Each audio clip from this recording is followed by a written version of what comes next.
Hello students, আজি আমি chapter 6 जितु আছে chapter 6 তোৰ আছে chapter 6 তোৰ আছে triangle তো এই triangle পাতটোৰ ওপৰত ডিসকাস কৰিবলৈ ওলাইছো তো ইয়াতে মানে মেইনলি আমাৰ দুটা কনসেপ্ট থাকে triangular এটা হৈছে কি এটা হৈছে সদৃশ আৰু এটা হৈছে সৰ্বসম এতিয়া সদৃশ মানে কি আৰু সৰ্বসম মানে কি তোমালোকে জানানে সদৃশ মানে কি আৰু সৰ্বসম মানে কি এতিয়া আমি কোনবিলাক বস্তু সদৃশ বুলি কম সদৃশ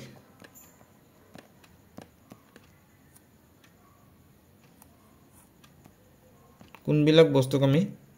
সদৃশ বুলি কম সদৃশ বস্তু কোনবিলাক সদৃশ বস্তু হৈছে এইবিলাক যিবোৰৰ কি একে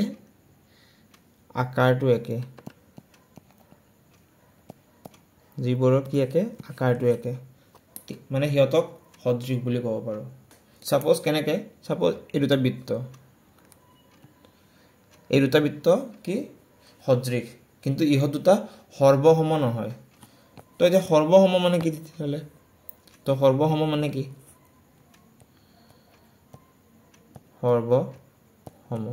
তো সৰ্বসম মানে কি সৰ্বসম মানে হৈছে তাহাতৰ আকাৰ আৰু আকৃতি দুইটা সমান হ'ব লাগিব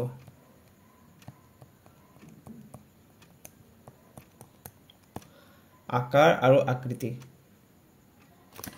এক মিনিট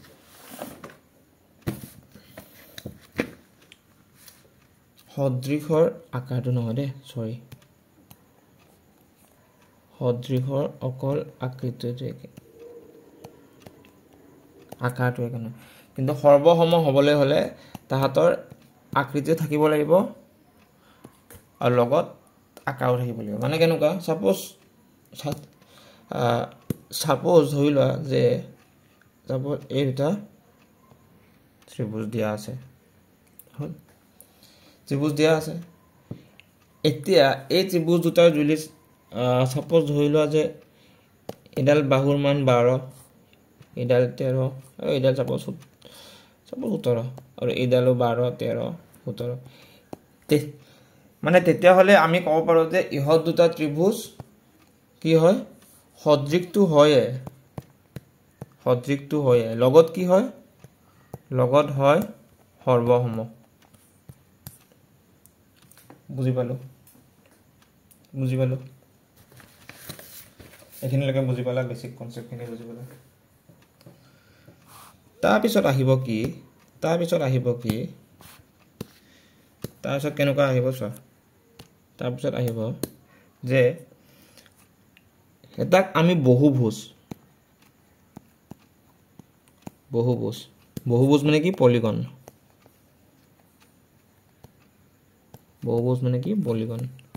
তে বহুভুজ এটাক সদৃশ বুলি কেতিয়া ক'ব পাৰো যে তাহাতৰ যেতিয়া কৰস্পন্ডিং এংগল মানে কি অনুৰূপ কোণবিলাক সমান হয় আৰু অনুৰূপ বাহুৰ অনুপাত কেইটা সমান হয় মানে কেনেকুৱা সাপোজ এটো এটা হেক্সাগন মানে কি যাৰ 6টা বাহু থাকে হেক্সাগন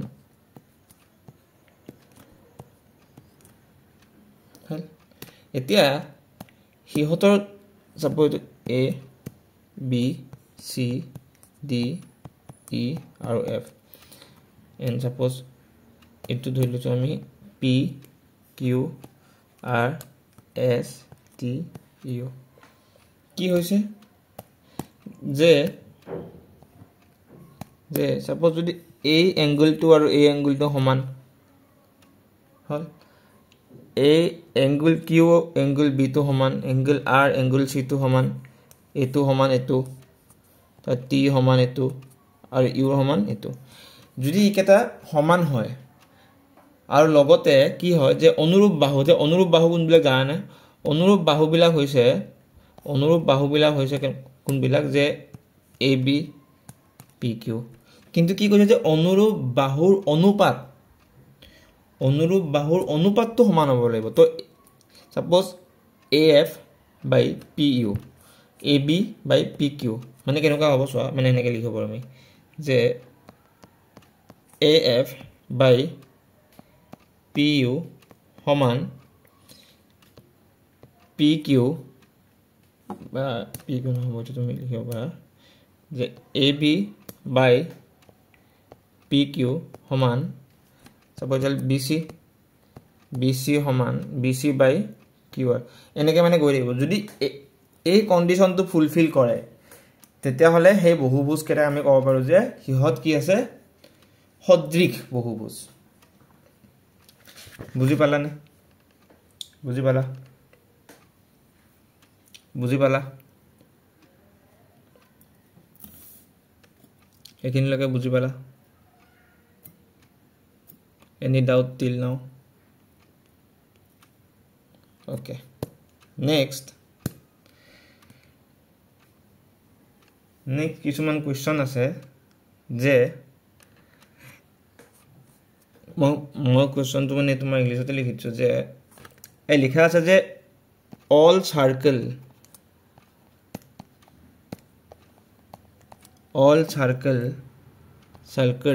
are মানে সকলোবোৰ বৃত্ত সদৃশ হ'ব নে সৰ্বসম হ'ব কোৱাচোন মোক সদৃশ হ'ব নে সৰ্বসম হ'ব সকলোবোৰ বৃত্ত সদৃশ হ'ব কিন্তু কি সৰ্বসম নহ'বও পাৰে কাৰণ কিয় যদি বৃত্তকেইটাৰ ব্যাসাৰ্ধ বেলেগ হয় তেতিয়াহ'লে তাহাঁতি সৰ্বসম নহয় কিন্তু তাহাঁতি সদৃশ হ'ব কাৰণ তাহাঁতৰ আকৃতিটো একেই গোটেইকেইটা বৃত্তই হয় কিন্তু তাহাঁতৰ যদি ব্যাসাৰ্ধটো বেলেগ হয় তাহাঁতি সৰ্বসম নহ'ব তাহাঁতি অকল সদৃশ হ'ব বুজি পালানে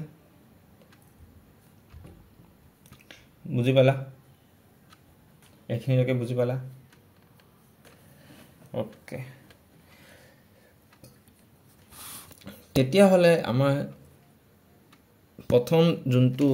তোমালোকৰ উপবাদ্য আছে উপবাদ্য এটা আছে উপবাদ্যটো হৈছে কি কেনেকুৱা ধৰণৰ হেতু ইংৰাজীত কয় থিওৰাম 1 এটা কি থিওৰামটোত কৈছে যে if a line is drawn parallel to one side of a triangle intersecting the other two sides then it's divided the two sides in the same ratio okay মই কৈ দিছো অসমীয়াত চোৱা যেতিয়া এডাল ৰেখাই ত্ৰিভুজটোক কি কৰে দুটা সাইডত কটাকাটি কৰে তেতিয়াহ'লে কি হয় যে সেই ত্ৰিভুজটোৰ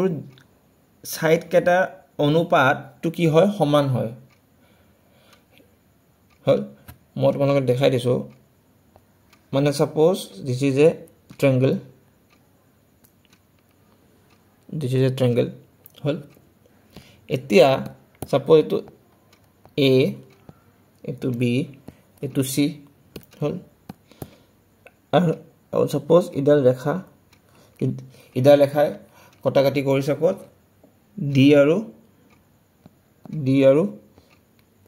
E পইণ্টত হয় এতিয়া উপবাদ্য মতে কৈছে যে কি দুটাল DE আছে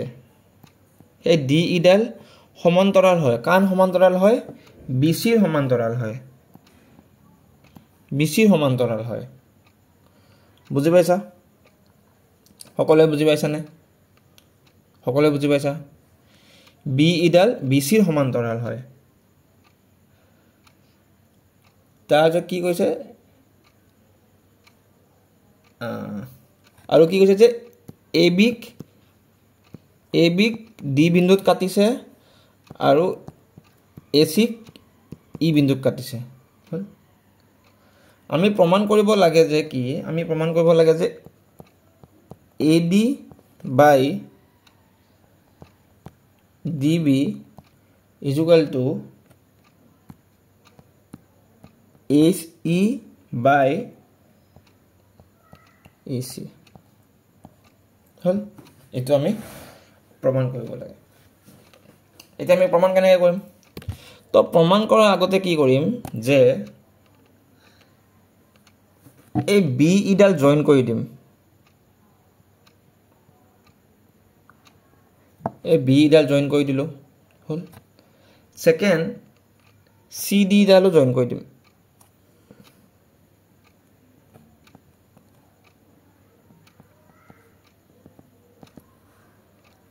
হল সি ডি ডালো জয়েন কৰি দিলো হল তাৰ পিছত কি হল তাৰ পিছত কি হল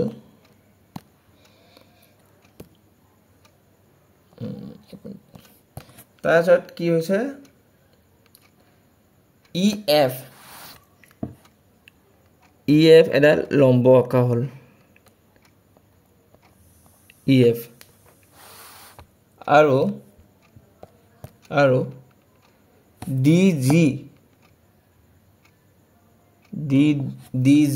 এডাল লম্ব আঁকা হল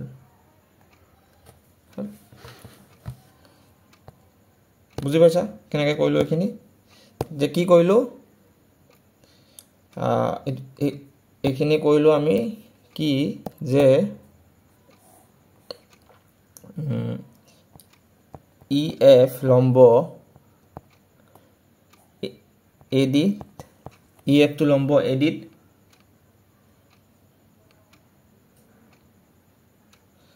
AD নহব AB হ'ব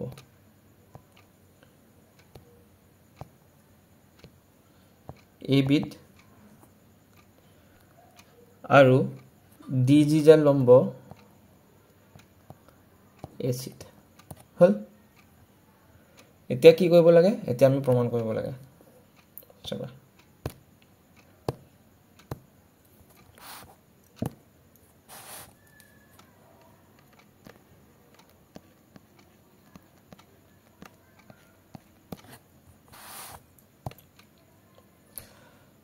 তো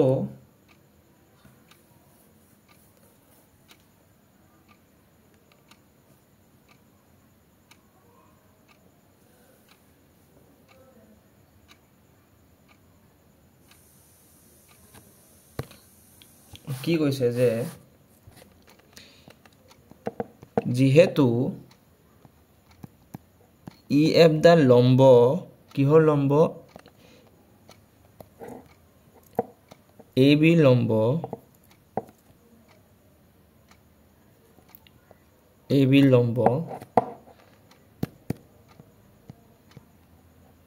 that's why কি লিখিব পাৰো কি হল যে EF দাল উচ্চতা হয় কাৰ উচ্চতা হয় কোনটো ট্ৰায়াঙ্গুলাৰ ট্ৰায়াঙ্গল ADE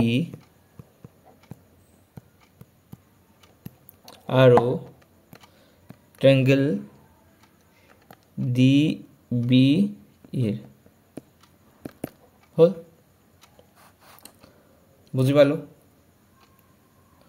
এখিনি লাগে বুজি পালো না সকলে এখিনি লাগে বুজি পালো ওকে এতিয়া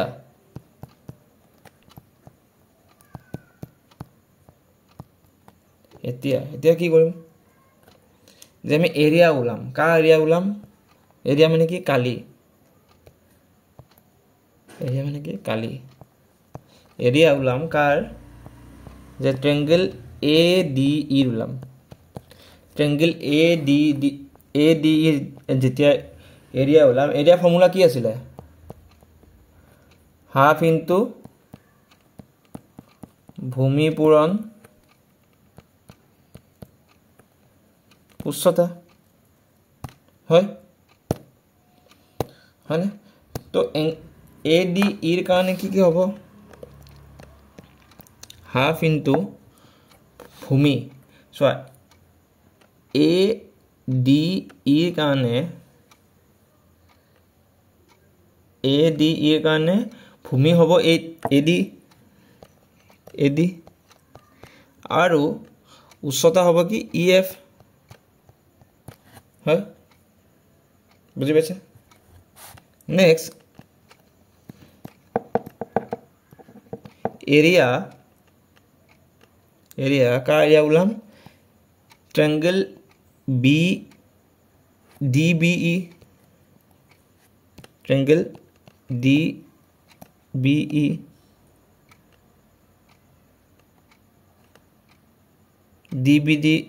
DBE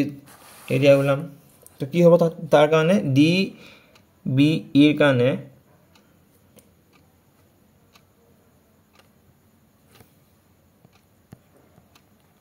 হাফ ইনটু ভূমি কিমান হ'ব DB হ'ব আৰু তাৰ উচ্চতা কিমান হ'ব EF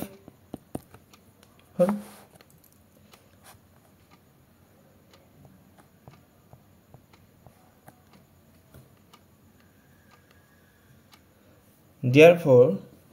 therefore আমি কি কৰিব পাৰো therefore এই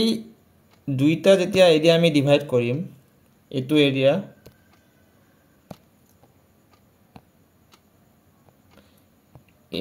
এটো এৰিয়া আৰু এটো এৰিয়া যেতিয়া আমি ডিভাইড কৰিম তেতিয়া আমি কি পাম যে area triangle ADE by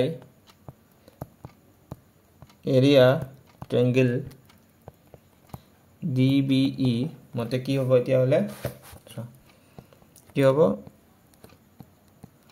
half AD into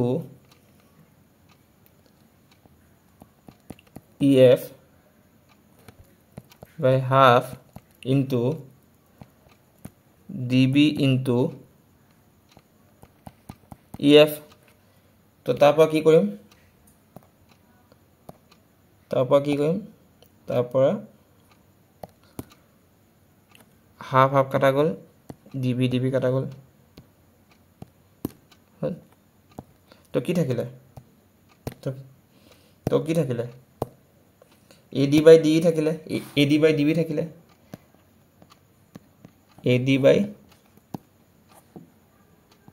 DB থাকিলে এটো ইকুয়েশন নাম্বার 1 বলে দিলো হল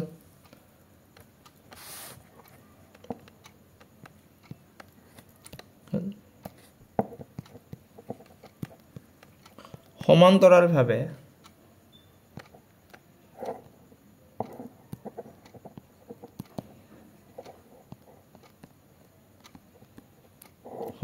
ভাবে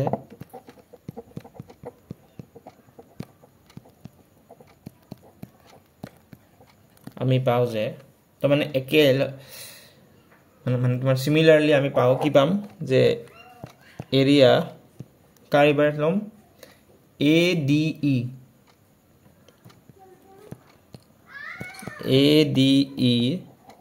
by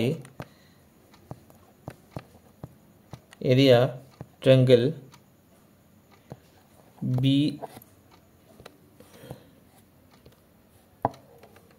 DEC কি পাও যে AE by EC this is equation number 2 হল বুঝি পালা এখানেলৈকে বুঝি পালা ওকে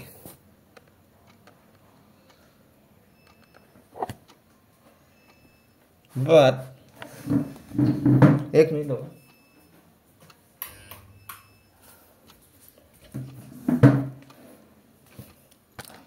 तो কি লিখব পাৰো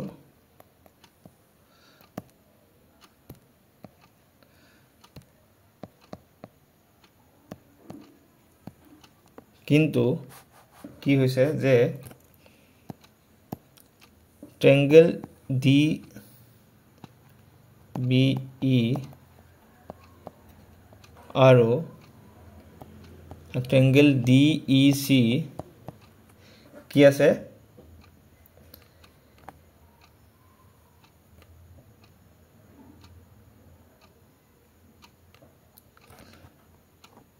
DEC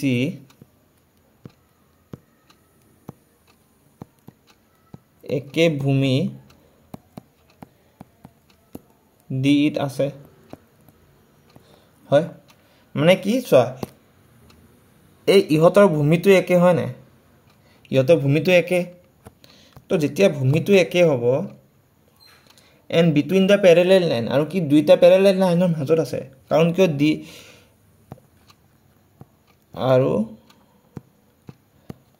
DE আৰু BC parallel মানে সমান্তৰাল লেখা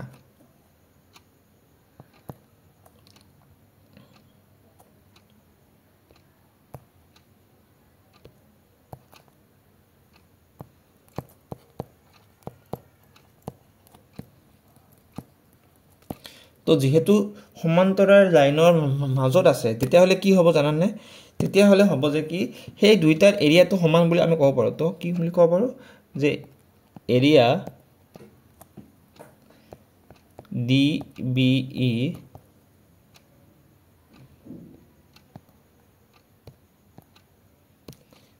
আৰু এৰিয়া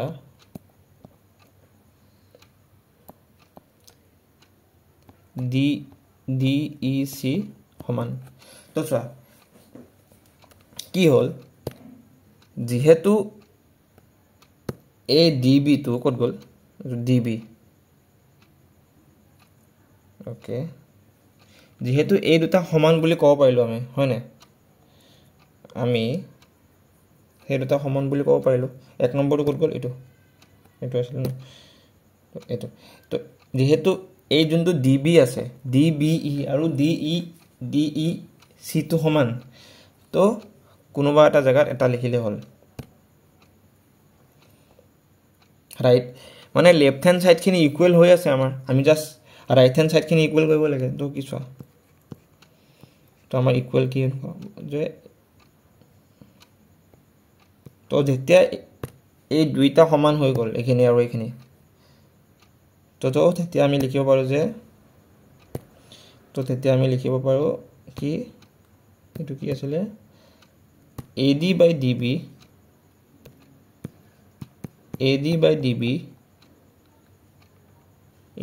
DB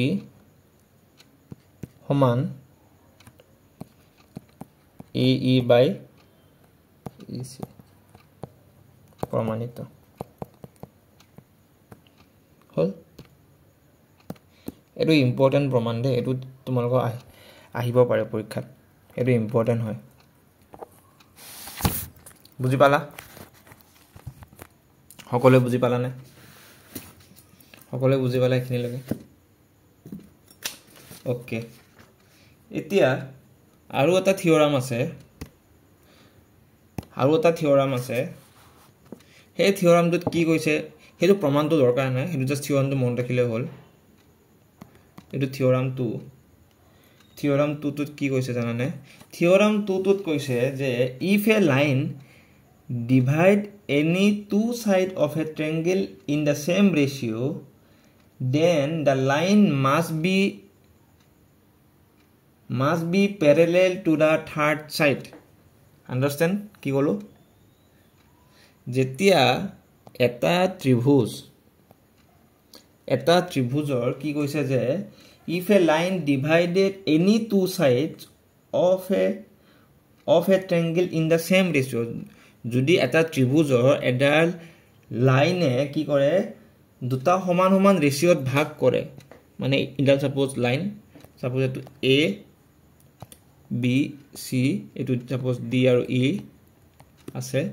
তো কি কলে যে সমান ৰেশিওত ভাগ কৰিছে মানে কি আমাক দিয়া আছে কি যে AD বাই DB এখিনি মানে ইকুৱেল বুলি কৈছে AE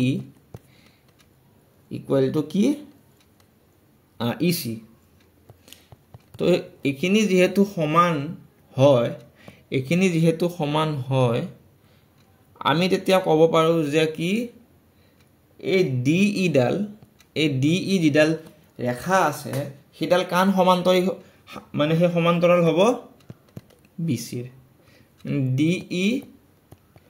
parallel to BC এটো মন ৰাখিবা যেতিয়া এখিনি সমান এখিনি সমান তেতিয়া হলে কি বুলি ক'ব যে এটো সমান এটো বুজি পালা নে আৰু আমি যে এই যে আগৰ প্ৰমাণটো কৰিলো হেতু কি বুলি কয় জানা নে হেতু কয় থেলাস থিওৰাম বুলি থেলাস থিওৰাম বা মিড পইণ্ট থিওৰাম থিওৰি বুজি পাইছা have you understood this okay তো আমি কেটামান প্ৰবলেম কৰো আজি বেছি প্ৰবলেম নকৰো দুই তিনটা মান কৰিম তো আমি এটা প্ৰবলেম লৈছো তো সোৱা প্ৰবলেমটো কি কৈছে তো প্ৰবলেমটো কৈছে যে কি suppose this is a triangle ইয়াৰ নাম দিছে কি K M আৰু N তাৰ পিছত কি কৈছে যে ইডাল হৈছে এই ৰেখাডালে ইয়াৰ মানে তোমাৰ প্যাৰেলাল হয় হল ওকে তাৰ পিছত দিয়া আছে কি জানানে ৰেশিও এটা দিয়া আছে ৰেশিওটো দিছে কিমান ৰেশিওটো দিছে যে KP মানে কি KP by PM এই ৰেশিওটো দিছে কিমান 4/13 আৰু এটা ভ্যালু দিছে যে kn ৰ ভ্যালুটো দিছে মানে গুটেইটো ভ্যালু দি দিছে kn ৰ ভ্যালুটো দিছে কিমান 20.4 সেন্টিমিটাৰ তো আমাক ফাইন কৰিব লাগে kq টো ফাইন কৰিব লাগে হল এতিয়া কেনেকৈ কৰিম সোৱা কেনেকৈ কৰিম এই মাত্ৰ আমি কি পাই আহিলো by using আমি লিখিব পাৰো এনেকে by using Thales theorem